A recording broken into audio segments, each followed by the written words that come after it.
Hi hello, എല്ലാവർക്കും സുഖമല്ലേ? അപ്പോൾ ഇന്ന് നമുക്ക് മുല്ലമൊട്ട് കൊണ്ട് മാല ഉണ്ടാക്കുന്നത് എങ്ങനെയാണെന്ന് നോക്കിയാലോ.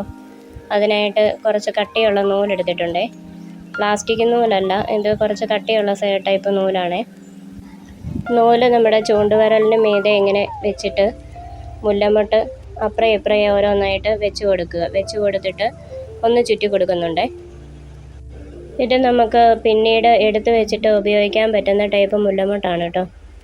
ആ നൂല് നമ്മുടെ പെരുവിരലിൻ്റെയും ചൂണ്ടുവിരലിൻ്റെയും ഇടയ്ക്കിടെ ഇട്ടിട്ട് നമ്മുടെ നടുവിരൽ കൊണ്ട് ആ നൂലിൻ്റെ അപ്പുറത്തെ വശം താഴേക്ക് ചെറുതായിട്ട് താത്തിട്ട് ആ മുല്ലമൊട്ടിൻ്റെ മീതെ കൂടി കോർത്തിങ്ങനെ എടുത്ത് വലിച്ചു കെട്ടുകയാണ് കേട്ടോ.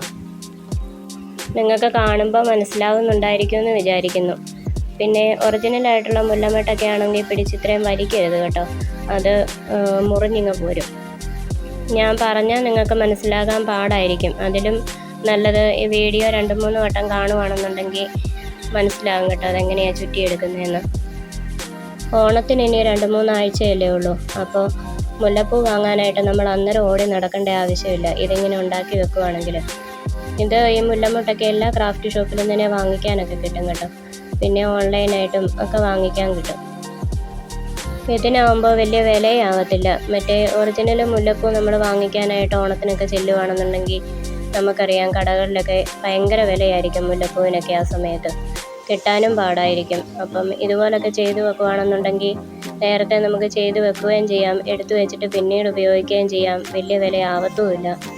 എല്ലാം കൊണ്ടും ഇതല്ലേ നല്ലതന്നേരം.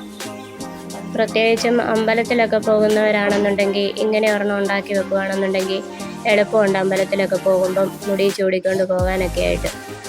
പിന്നെ സെയിൽ ചെയ്യുന്നവരൊക്കെ ആണെന്നുണ്ടെങ്കിൽ ഓണത്തിന് മുല്ലമൊട്ടിൻ്റെ മാലയൊക്കെ എളുപ്പം സെയിലാകുന്നൊരു സാധനമാണ് കേട്ടോ. നല്ല രസമാണ് കേട്ടോ ഇതിങ്ങനെ കെട്ടി എടുക്കാനായിട്ട്. അതുപോലെ തന്നെ ഫൈനൽ ലുക്കും നല്ല അടിപൊളിയാണ് കാണാൻ. പിന്നെ ഓരോ ലെയറും പരമാവധി അടുപ്പിച്ചടുപ്പിച്ച് കെട്ടിക്കൊടുക്കാനായിട്ട് ശ്രദ്ധിക്കണേ.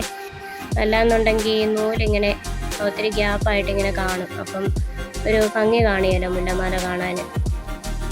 പിന്നെ നമ്മുടെ ഇഷ്ടത്തിന് എത്ര നീളത്തിൽ വേണോ അത്രയും നീളത്തിൽ നമുക്ക് ചെയ്തെടുക്കാൻ പറ്റും. പിന്നെ ഒറിജിനൽ മുല്ലപ്പൂ പോലെ ഒത്തിരി ചുറ്റി ഇപ്പം മുടിയൊക്കെ ചുറ്റി കെട്ടിയിട്ട് അതിന് ചുറ്റിനും മുല്ലമാല ഇങ്ങനെ ചുറ്റിക്കെട്ടി വെക്കുന്നവരാണെന്നുണ്ടെങ്കിൽ ഒത്തിരി ചുറ്റേണ്ട ആവശ്യമില്ല. മുല്ലമൊട്ടിന് നല്ല വലിപ്പം ഉള്ളത് കൊണ്ട് തന്നെ ഒരു ചുറ്റിയാൽ തന്നെ കാണാനും മാത്രമുണ്ട് നമ്മുടെ മുടിയേൽ.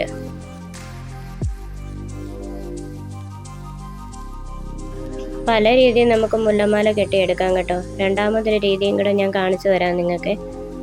ഇത് ഞാൻ പകുതിയാക്കി വെച്ചിട്ടുണ്ടായിരുന്നേ. പകുതി ചെയ്ത് കഴിഞ്ഞപ്പോഴാണ് ഓർത്തത് ഇതും കൂടി നിങ്ങളെ ഒന്ന് കാണിക്കാമെന്ന്. നിങ്ങൾക്ക് കുറച്ചുകൂടെ ഉപകാരപ്പെടുന്ന ഒരു മെത്തേഡാണ് കേട്ടോ ഇതാവുമ്പോൾ ആദ്യം കാണിച്ച രീതിയേക്കാളും കുറച്ചുകൂടി സ്ട്രോങ് ആയിരിക്കും ഇങ്ങനത്തെ ഈ കെട്ടെന്ന് പറയുന്നത്. ഈ കെട്ടെന്ന് പറയുന്നത് നമ്മൾ സാധാരണ നമ്മൾ കെട്ടുന്ന കെട്ടില്ലേ, അതുപോലെ തന്നെ ചുറ്റി ഇങ്ങനെ റൗണ്ടാക്കി വെച്ചിട്ട് അതിനിടയിൽ കൂടി അപ്പുറം ഇപ്പുറം മുല്ലമൊട്ടിങ്ങനെ കോർത്ത് കൊടുത്തിട്ട് പിടിച്ച് വലിച്ചാൽ അത് കെട്ടായിക്കോളും. നമ്മൾ സാധാരണ ഒരു കെട്ടിടുന്നത് എങ്ങനെയാണോ അതേ രീതി തന്നെ. പിന്നെ ഞാൻ ഒന്നുകൂടി കെട്ടിട്ട് കൊടുക്കുന്നുണ്ട് കേട്ടോ, അതായത് നമ്മൾ കടുങ്കെട്ടൊക്കെ ഇടത്തില്ലേ അതുപോലെ. അപ്പം ഇങ്ങനെ കെട്ടുവാണെന്നുണ്ടെങ്കിൽ കുറച്ചുകൂടെ സ്ട്രോങ് ആയിരിക്കും. അപ്പോൾ ഈ മുല്ലമൊട്ടൊക്കെ നമ്മൾ പിന്നീട് എടുത്തു വെച്ച് ഉപയോഗിക്കാനൊക്കെ ആകുമ്പോൾ പെട്ടെന്നൊന്നും അതിനകത്തൊന്നും ഊരിപ്പോകത്തൊന്നുമില്ല ഈ ഒരു കെട്ടെന്ന് പറയുമ്പോൾ. മറ്റേതും കുഴപ്പമില്ല, എന്നാലും കുറച്ചുകൂടെ സ്ട്രോങ് ആയിട്ട് നിൽക്കുന്നത് ഈ കെട്ടായിരിക്കും എന്ന് എനിക്ക് തോന്നുന്നു. ഒറിജിനലായിട്ടുള്ള മുല്ലമൊട്ടും മുല്ലപ്പൂ ഒക്കെ ആണെന്നുണ്ടെങ്കിൽ ഞാൻ ആദ്യം കാണിച്ച രീതിയിൽ തന്നെ കെട്ടിയാലും മതി. എന്താണെന്ന് വെച്ചാൽ അത് പിന്നീട് നമുക്ക് ഉപയോഗിക്കാൻ കൊള്ളത്തില്ലല്ലോ. അന്നേരം ഉപയോഗിച്ച് കുറച്ച് കഴിയുമ്പോൾ അതങ്ങ് വാടിപ്പോകും, പിന്നീട് നമ്മൾ ഉപേക്ഷിക്കുകയല്ലേ ചെയ്യുന്നത്. ഇതാകുമ്പോൾ നമ്മൾ പിന്നീടും എടുത്തു വെച്ച് ഉപയോഗിക്കുന്നതായതുകൊണ്ട് നല്ലപോലെ നല്ല സ്ട്രോങ് ആയിട്ട് കെട്ടിയെടുത്തില്ല എന്നുണ്ടെങ്കിൽ അതിനിടയ്ക്ക് ഒന്ന് ഊരിപ്പോരാനൊക്കെ സാധ്യതയുണ്ട്. ഇതും പരമാവധി അടുപ്പിച്ചടുപ്പിച്ച് വെച്ചിട്ട് കെട്ടിട്ട് കൊടുക്കാൻ ശ്രദ്ധിക്കണേ, അല്ലെങ്കിൽ കാണാനൊരു ഭംഗി കാണത്തില്ല.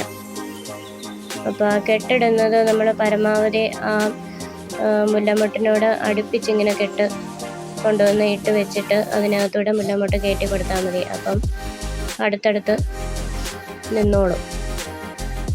പിള്ളേർക്കൊക്കെ സ്കൂളിലൊക്കെ ഓണപരിപാടികളൊക്കെ വരുമ്പോൾ ഏറ്റവും ബുദ്ധിമുട്ടെന്ന് പറയുന്ന ഒരു കാര്യമാണ് ഈ മുല്ലപ്പൂ വാങ്ങുക എന്ന് പറയുന്നത്.